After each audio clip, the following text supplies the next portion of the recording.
Alright guys, E36 at work.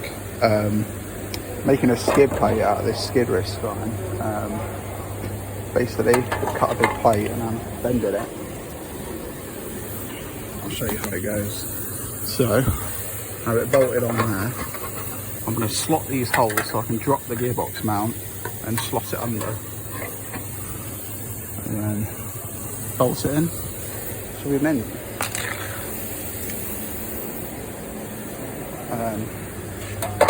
To do the angles, I've just run it along with a grinder so it's thinner and just bent it by hand. That wasn't stolen. But yeah, you need to slot the holes along to little U shapes and it should go on quite nicely. So that's the holes slotted. I've also curved this off like that. And I've also drilled some holes for where it's going to mount. So you've got corner, mount and then stud. I think that's turned out pretty good for just making it with angle grinder and drill bits. I'll drop the gearbox mount, see if we can see how it fits. So I've got it slipped under the gearbox mount now, and the bolt's tightened.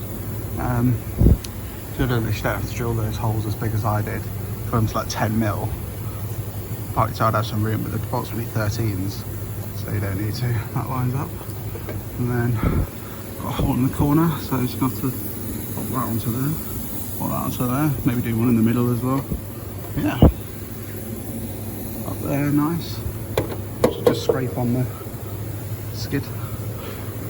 Then you got like a little bit there I put, so because otherwise this end might get caught on stuff, so make it ramp over stuff easier.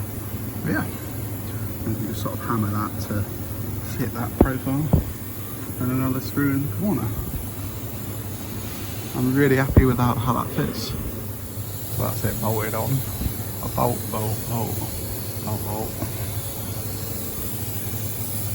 Should work pretty well, I think. Only thing I'm worried about is these bolts. They sort of poke out a bit, so sort of going over speed bumps and stuff, they're going to get caught, but they're quite big, so they should be okay. It won't rip them out.